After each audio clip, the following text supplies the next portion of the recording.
नमस्कार, zoom in में आपका स्वागत है। आज हम इस अपने खास कार्यक्रम में सवाल यह उठा रहे हैं कि क्या देश का फेडरल स्ट्रक्चर, हमारा जो संघीय ढांचा है, उसके ऊपर हमले हो रहे हैं और क्या वह खतरे में है।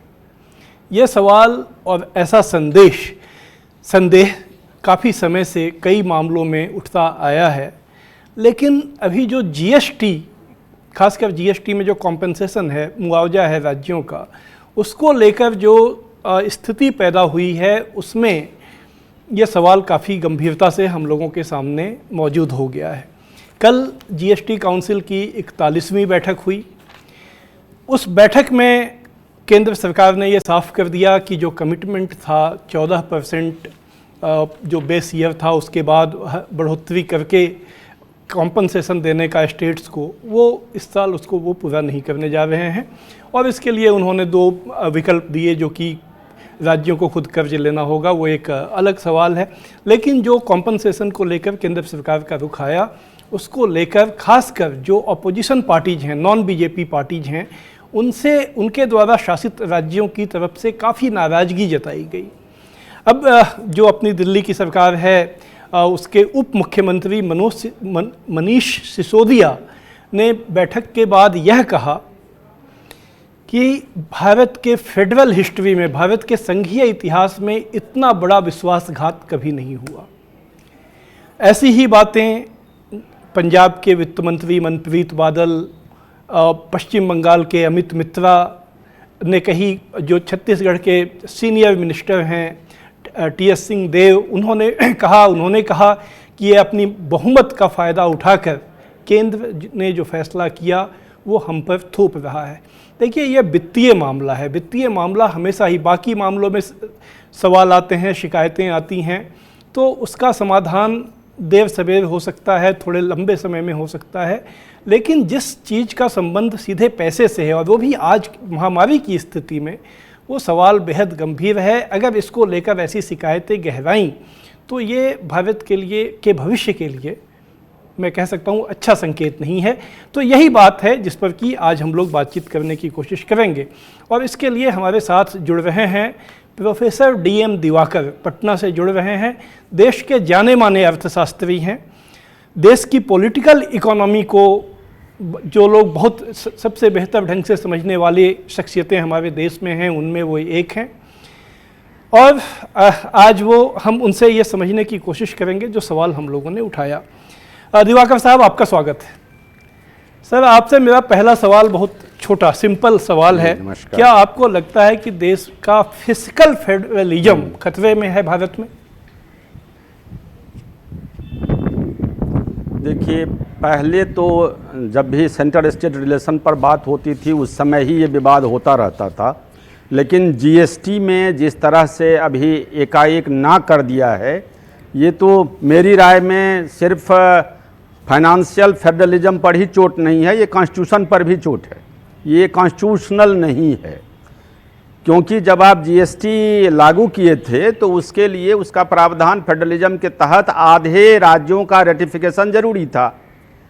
उस संबंध में जब भी आप संशोधन करेंगे तो फिर उतने आधे राज्यों का संशोधन जरूरी होगा।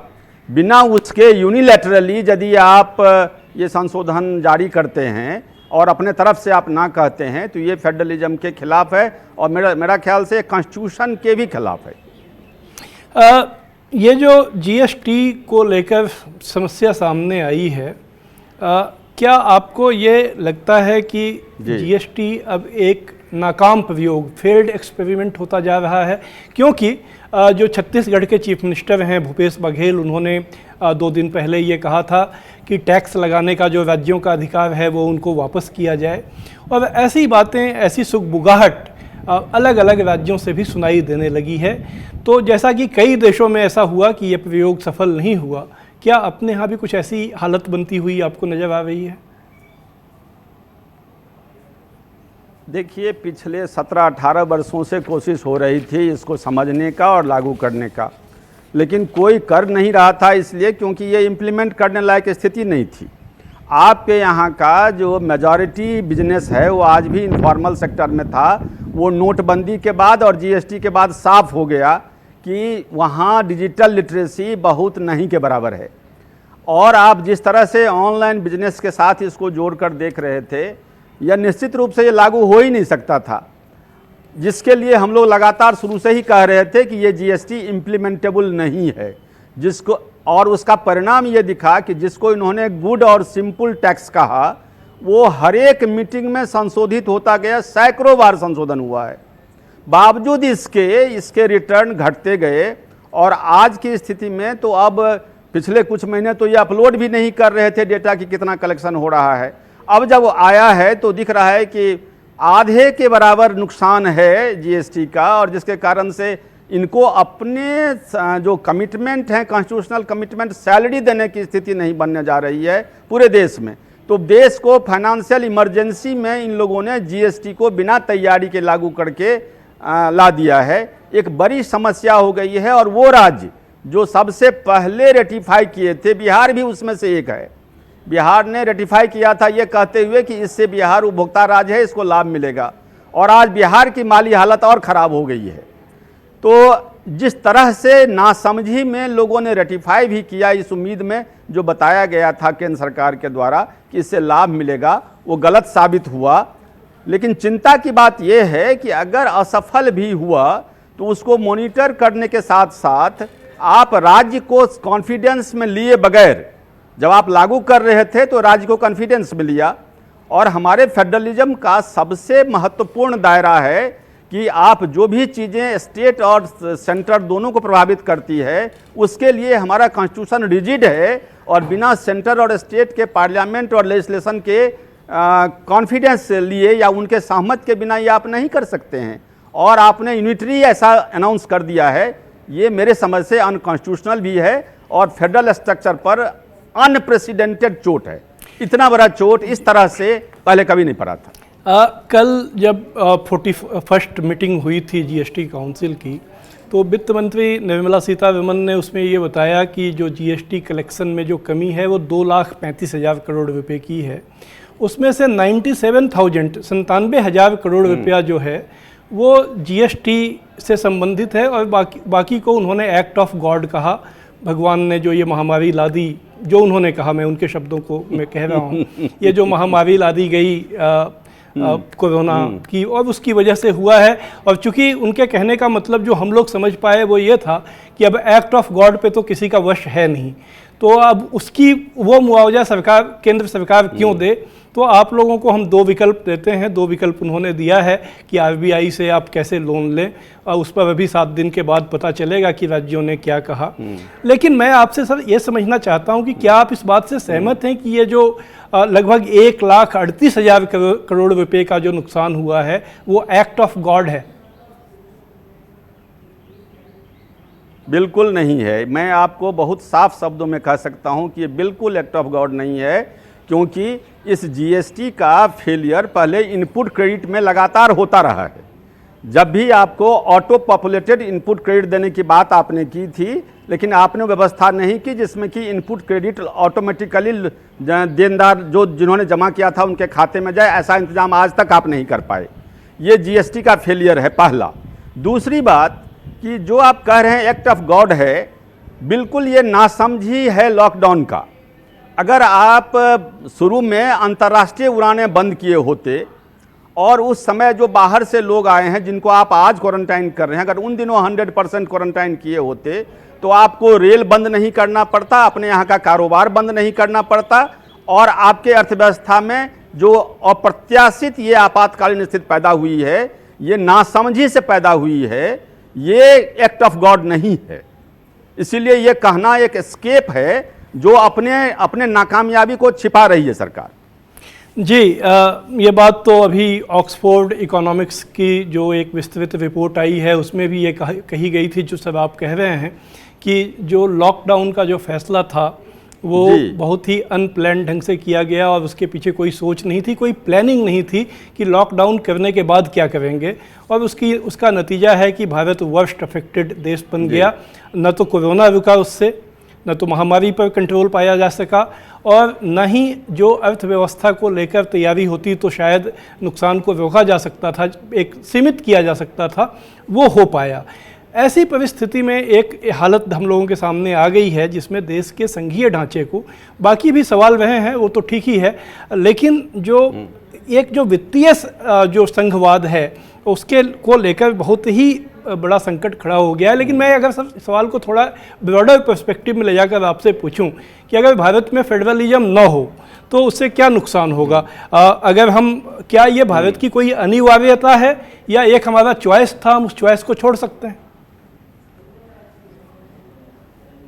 नहीं, चॉइस तो बिल्कुल नहीं, अनिवार्यता है, क्योंकि भारत जो बहुरंगी देश और विभिन्न परिस्थितियों के लिए जो प्लानिंग करता है, उसमें जिस तरह से हमारे फेडरल स्ट्रक्चर बनाए गए, स्टेट को जो अधिकार दिए गए, आप अपने कॉन्स्टिट्यूशन को ध्यान से देखें तो डिवीजन ऑफ पावर बहुत साफ है 7th शेड्यूल में, और उस 7th शेड्यूल में 97 लिस्टेड हैं जो सेंटर के अधीन हैं, 66 हैं जो स्टेट के अधीन हैं, और बाकी 46 के आसपास हैं जो कंकरेंट लिस्ट में है। तो ये सोच समझ के देश के एक डेमोक्रेसी के मजबूत करने के तरीके, जिसमें सबकी भागीदारी स्पष्ट हो सके, उसके लिए ये बनाया गया था। हर जगह की ज़रूरतों को ध्यान में रख के बनाया गया था। इसको आप सिर्फ चॉइस नहीं कह सकते, ये अपरिहार्य है भारत जैसे जगहों के लिए जहां पर में फेडरल स्ट्रक्चर बना रहे, तो ही अंतिम पैदान तक लोगों को वो सुविधा मिल पाएगी, गरीब राज्यों को उसका हक मिल पाएगा, और अविकसित क्षेत्रों को उसकी मदद मिल पाएगी, और एक सुव्यवस्थित ढंग से प्लानिंग हो पाएगा देश के विकास का। और हमारे संविधान की जो मूल आत्मा हमारे प्रेम्बल में है कि न्याय के साथ विकास होगा, ये तभी संभव है जब आप फेडरल स्ट्रक्चर को जिंदा रखेंगे। आप प्रोफेसर दिवाकर अर्थशास्त्री हैं, लेकिन साथ साथ आप देश की राजनीति को भी बहुत बेहतर ढंग से समझते हैं। देश की पॉलिटिकल इकोनॉमी जो है उसके आप एक अध्येता भी हैं, और हम जैसे लोगों को इनलाइटन भी करते हैं उस चीज़ों के बारे में। तो आप बीजेपी की जो पॉलिटिक्स है और बीजेपी की जो विचारधारा है, जो उसकी जो ओरिजिनल उसकी जो आइडियोलॉजी है, उसे भी आप समझते हैं। मैंने पिछला सवाल जो इसलिए ही पूछा था क्योंकि मेरा अगला सवाल ये है कि आज जो केंद्र सरकार का रुख हम लोगों के सामने आ रहा है, ये एक मजबूरी में आ रहा है या ये चूँकि उनकी आइडियोलॉजी का पार्ट है, एक यूनिटरी सिस्टम, एक जिसमें फेडरलिज्म को बहुत अच्छी चीज़ नहीं समझा जाता है, ये उस वजह से हो रहा है?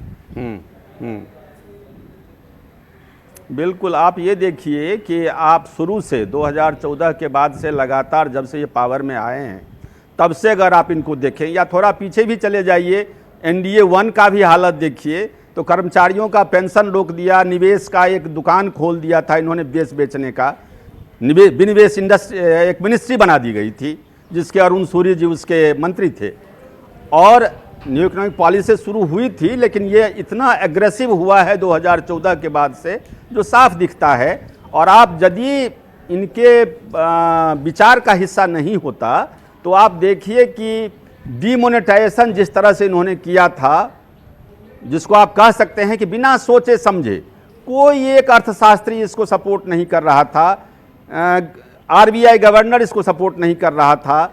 पूरे देश का पहला चोट उसी समय फेडरल स्ट्रक्चर पर लगा था जब हम अपने RBI की ऑटोनॉमी पर चोट लगाए थे। उस समय बड़े साफ शब्दों में RBI तैयार नहीं था इसके लिए। बाद में रघुराम राजन जी को जाना पड़ गया इन सब कारणों से, उर्जित पटेल भी बाद में चले गए। तो जो मैं देख रहा हूं कि ये सोची समझी पूंजी के, अपने वित्तीय पूंजी के इशारे पर में देश को एक अलग ढर्रा पर ले जा रहे हैं, जहां पर में न्याय की व्यवस्था, जस्टिस के साथ विकास की व्यवस्था, या अंतिम आदमी जो गांधी का जो सपना भारत का है, अंतिम आदमी का भारत और अंतिम आदमी की आवाज़ के अनुसार भारत का निर्माण, ये दोनों को भूल जा रहे हैं। और ये पूंजी के साथ हाथ में हाथ मिला के, अब हाल ही में आप देखिए कि जो इस बीच में क्राइसिस है, लेकिन उस क्राइसिस को क्रिएट इन्होंने किया है, और उस क्राइसिस में अब बेच रहे हैं, सारी संपत्तियां नीलाम करते जा रहे हैं, और इंटरेस्टिंगली ये कुछ खास लोग ले रहे हैं इसको जी। आप देखिए इसको, और वो आपको 5 साल के लिए सरकार दिया गया था चलाने के लिए, आप 50 साल के लिए कोई लीज कर रहे हैं। 5 साल के लिए आप लीज करें, ये बात तो समझ में आती है, लेकिन अगले 50 साल के लिए आप लीज कर रहे हैं, ये बात समझ में नहीं आ रही है। ये इसलिए हो रहा है कि आप एक क्रॉनी कैपिटल का पार्ट हो गए हैं, और आप पूंजी के पक्ष में निर्णय ले रहे हैं गरीबी और जो विषमता है वो विस्तार की ओर बढ़ेगा।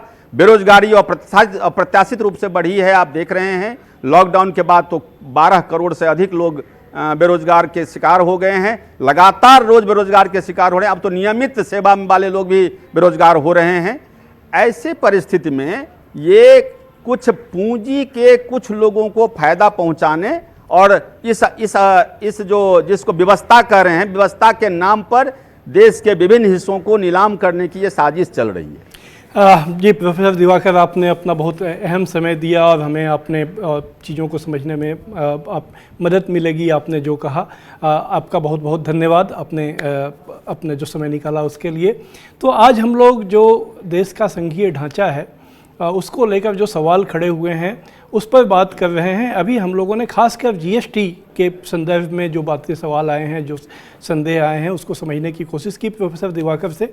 ब्रेक के बाद हम संघीय व्यवस्था से जुड़े अन्य सवालों पर चर्चा करेंगे। फिलहाल ठहरते हैं एक छोटे से ब्रेक के लिए।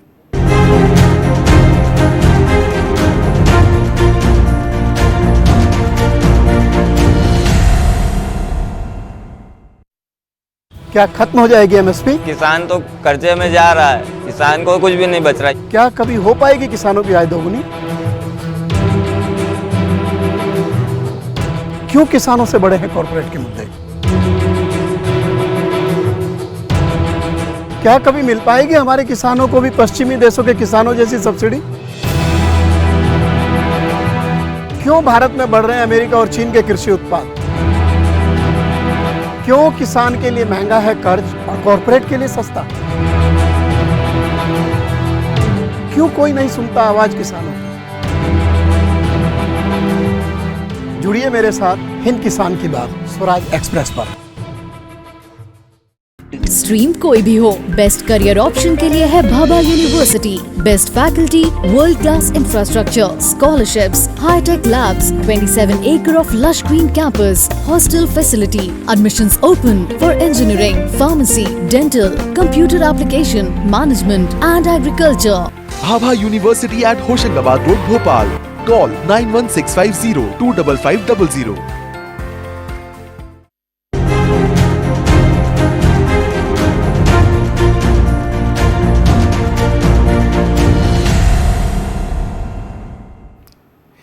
जूम इन में आपका एक बार फिर से स्वागत है।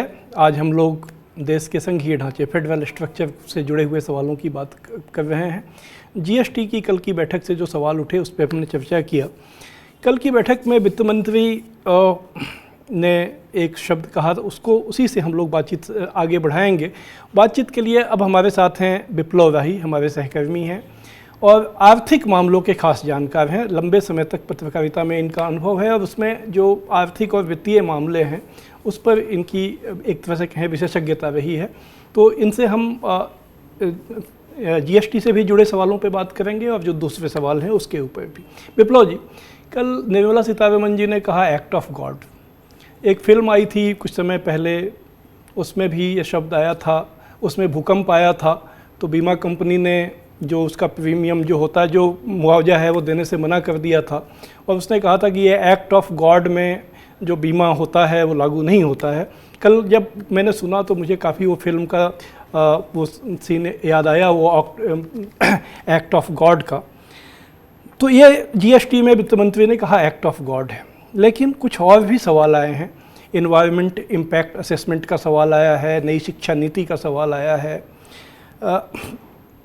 ये इस तरह के जो सवाल हैं, इसमें भी कोई एक्ट ऑफ गॉड है? देखिए, एक्ट ऑफ गॉड तो बहाना है एक, और जो सरकार की मोटे तौर पर नीति इन सारे मामलों में कई जो एनवायरनमेंट इम्पैक्ट असेसमेंट का है या जीएसटी का है या शिक्षा नीति का है या जिसको प्रोफेसर दिवाकर थोड़ी देर पहले डिमोनेटाइजेशन का कह रहे थे, ये सारे फैसले ऐसे रहे हैं जो आर्थिक हालत को देश के प्रभावित करने वाले हैं और ये फैसले सरकार ने लिए, सरकार के शीर्ष स्तर से लिए गए और बाद में उनको एक्ट ऑफ गॉड बता दिया गया।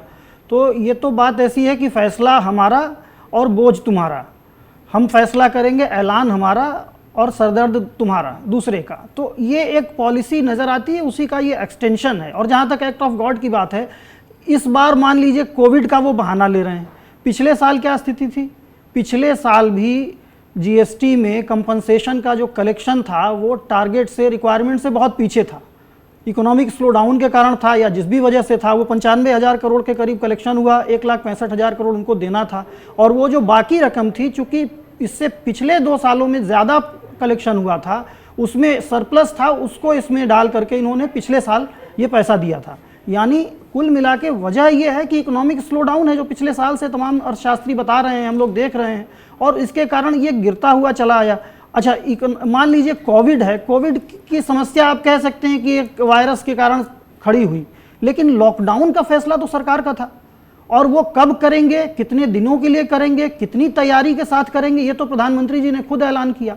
तो उस वक्त तो ऐलान, फैसला पूरे देश पर थोपा गया, राज्यों से कोई बात नहीं हुई, उनकी कुछ चली नहीं, किसी की नहीं चली, सिर्फ एक व्यक्ति की चली, उन्होंने फैसला थोपा, उस फैसले के कारण इकोनॉमी तबाह हुई, और अब उसको एक्ट ऑफ गॉड बता रहे हैं। जी, अभी कुछ और भी बातें आई हैं बीच में, जब से ये लॉकडाउन हुआ उसके बाद सरकार ने एक आत्मनिर्भर भारत पैकेज का ऐलान किया। उसके बाद स्टेट गवर्नमेंट्स की तो हालत काफ़ी ख़राब है वित्तीय रूप से, तो उनको इजाज़त दी गई कि वो 2% ज़्यादा लोन कर्ज ले सकते हैं RBI से, लेकिन उसमें सिर्फ 0.5 मतलब आधा % ही फ्री लोन था उनका। बाकी 1.5% के लिए सरकार ने कह दिया कि अगर आप आत्मनिर्भर भारत पैकेज की जो योजना है इस पर अमल करेंगे तभी आप ले सकते हैं, और उसमें वो प्राइवेटाइजेशन और तमाम तरह की चीज़ें जो है वो शामिल है, यानी जो राज्यों पर को केंद्र का एजेंडा मानना पड़ेगा। दूसरा एक सवाल जो ममता बनर्जी ने अभी उठाया है कि सरकार की जितनी कल्याणकारी योजनाएं होती हैं उसमें अभी जब से ये सरकार आई 6 साल पहले, तो एक नया ट्रेंड आ गया कि उसमें ये कहा जाता है कि राज्य उसमें कुछ उसका आधा हिस्सा राज्य खर्च करें तभी उनको इसका लाभ मिलेगा। लेकिन उस योजना का स्ट्रक्चर तैयार करने में, उसका मकसद तय करने में और उसमें उसका नाम तय करने में, इसमें राज्यों की कोई सलाह नहीं ली जाती है। तो सवाल यह है कि ये जो एक्ट ऑफ गॉड था, ओ माई गॉड फिल्म में भी जो कहा गया था, वहाँ पर तो जो कैरेक्टर था फिल्म का उसने गॉड पे ही केस कर दिया था। अब यहाँ पर तो गॉड पर केस हो, अब किस पर केस हम लोग करें यहाँ देश के नागरिक पता नहीं। लेकिन ये जो सारे सवाल आए हैं इस वजह से क्या आपको लगता है कि आज जो सवाल ज़्यादा गंभीरता से उठा है उसके पीछे यह पृष्ठभूमि भी है? निश्चित तौर पे, और मतलब अगर इसको थोड़ा सटायर में कहें या हल्के अंदाज में कहें तो इस दौर में पिछले 6 साल में इस देश के अर्थव्यवस्था और राजनीति में प्रभु कौन है ये सब जानते हैं। तो एक्ट ऑफ गॉड को अगर हम एक्ट ऑफ महाप्रभु कहें जो इस सरकार में हैं, तो ये दरअसल वही है। और अब जो हालात हैं वो दिनों दिन इसलिए बिगड़ते जा रहे हैं क्योंकि इतने बड़े देश में सारे फैसले केंद्रीकृत रूप से करने की जो जिद इस सरकार ने पाल रखी है, शिक्षा को लेकर के, अभी बच्चों की परीक्षाओं को लेकर के इतनी दिक्कतें आ रही हैं। देश के 11 राज्य और एक यूनियन टेरिटरी ने इलेक्ट्रिसिटी वाले बिल का भी विरोध किया।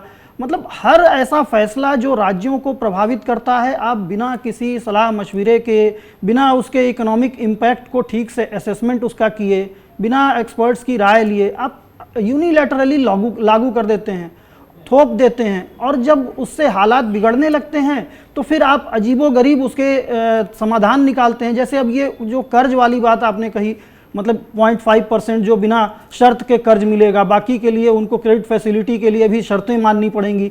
ये बहुत ही अजीब है क्योंकि राज्यों के पास जो कर लगाने का अधिकार था, उसको कलेक्ट करने का अधिकार था, वो उन्होंने केंद्र को एक विश्वास के आधार पर अपना वो अधिकार सौंपा, सरेंडर किया कि ये अधिकार हम आपको देते हैं, इसके एवज में आप इसके बदले में हमारे साथ किस तरह का व्यवहार करेंगे। उसको बाकायदा रखा गया ब्लैक एंड वाइट में कि आपको जो नुकसान होगा, हमें 14% से तक की ग्रोथ रेट अगर नहीं हमको मिल पाती है तो जो मार्जिन है वो राज्यों को दिया जाएगा। अब आप कह रहे हैं हम नहीं देंगे और बदले में आप कहते हैं कर्ज उठा लो। राज्य कह रहे हैं कि जिम्मेदारी आपकी थी, लायबिलिटी केंद्र सरकार की है, अगर कर्ज उठाना है तो केंद्र सरकार उठाए, राज्यों से आप क्यों कहते हैं कर्ज लेने के लिए, फिर उसके लिए भी शर्तें आप लादते हैं। तो ये बहुत ही उलझा हुआ मामला है। अपनी जिम्मेदारी से पल्ला छुड़ाने के लिए ये राज्यों पर थोपने की तैयारी केंद्र सरकार की नज़र आ रही है इस सारे प्रकरण में। आखिर में एक संक्षेप में आपका ये जवाब, जब प्रधानमंत्री आए थे नरेंद्र मोदी 2014 में, तो इन्होंने कहा था कि इनकी सरकार कोऑपरेटिव फेडरलिज्म से चलेगी और उन्होंने जो वित्त आयोग की सिफारिश के तहत जो पैसा मिलता था राज्यों को उसको 32% से बढ़ाकर 42% कर दिया था। हालांकि वो कुछ लोगों का कहना था कि वो एक दिखावटी था, क्योंकि पहले भी सेंट्रल स्पॉन्सर्ड स्कीम के तहत उतना पैसा स्टेट्स को जाता था। खैर जो भी था, लेकिन एक भावना व्यक्त हुई थी कि कोऑपरेटिव फेडरलिज्म इसमें कोर्सन नहीं होगा, जोर ज़बरदस्ती नहीं होगी। आखिर चीज़ कहाँ बदल गई, क्यों ऐसा हो गया? अब ये तो वही बात है कि अच्छे दिन आने वाले थे, क्यों नहीं आए। कुल मिलाकर के मसला इरादे का है, क्योंकि आपने कह दिया कोऑपरेटिव फेडरलिज्म, आप कह देते हैं सबका साथ सबका विकास। कितना सबको साथ लेना चाहते हैं ये जग जाहिर है। आप मतलब ज़ुबान पे कुछ और है, मन में कुछ और है। ये पूरा मसला इनके इरादों का है, क्योंकि ऐसा नहीं है कि इनको किसी ने कहा नहीं। हर मसले पर सरकार के भीतर जो विशेषज्ञ हैं, जैसे रिजर्व बैंक के गवर्नर्स एक के बाद एक लगातार बताते रहे हैं, अब तो सब कुछ सामने है कि कैसे उनके ऑब्जेक्शंस को दरकिनार किया गया। और जैसे एक उदाहरण मैं आपको दूं, जो एनवायरनमेंट को लेकर के इन्होंने नया ड्राफ्ट बनाया है, इसी ड्राफ्ट को 2015 में संसद की स्थायी समिति ने इसके बहुत सारे हिस्से, तो इसको रिजेक्ट कर दिया था 2015 में, उसको इन्होंने दूसरे नाम से लागू कर दिया। तो ये कुल मिला के मसला ये है कि इनका इरादा वो है नहीं जो ये कहते हैं। तो ये विप्लव जी का कहना है कि सवाल इरादे का है, और प्रोफेसर दिवाकर ने भी ये बात हम लोगों को समझाई उस समय अभी बातचीत करते हुए कि ये जो फेडरलिज्म है, इसका जो चयन किया था हमारे संविधान निर्माताओं ने, ये कोई आउट ऑफ चॉइस नहीं किया था। ऐसा नहीं था कि ये यही चॉइस था, वो दूसरा चॉइस भी कर सकते थे। भारत जैसे बहुभाषी, बहुसांस्कृतिक, एक ऐसा बहुलतावादी देश में, जो अब इतना विशाल देश, इतनी बड़ी आबादी वाले देश में, एक सेंटर से सबको चलाना, एक सेंटर से शासन करना और सबके विकास के वादे को पूरा करना, हमारे संविधान में जो सबसे न्याय की बात कही गई है, सबको एक गरिमामय ज़िंदगी देने की बात की गई है, वो यहाँ दिल्ली में बैठकर करना समझा गया था कि ये संभव नहीं है। इसीलिए बाद में पंचायती राज का सिस्टम लाया गया। उसमें बहुत खामियां रहीं, लेकिन उसके पीछे भावना ये थी कि हर गांव अपने विकास की नीति खुद बनाए। तो एक तरफ तो सोच यह थी कि जिसका विकास होना है, जिस गांव का विकास होना है, जिस जिले का विकास होना है, जिस राज्य का विकास होना है, वो अपनी नीति खुद बनाए, क्योंकि वहाँ की आवश्यकताओं को वही बेहतर समझते हैं। अब स्थिति यह आ गई है कि जो राज्य जो करते थे उसके ऊपर भी ऐसा लगता है कि कहीं कुछ शिकंजा कस रहा है। यह देश के लिए शायद अच्छा न हो, और अभी भी समय है जब सरकार एक संवाद बनाए और इस जो कदम इस दिशा में बढ़ाए गए हैं उसे वापस ले लिया जाए। आज बस इतना ही। जुमिन के अगले अंक के साथ हम फिर आएंगे। नमस्कार।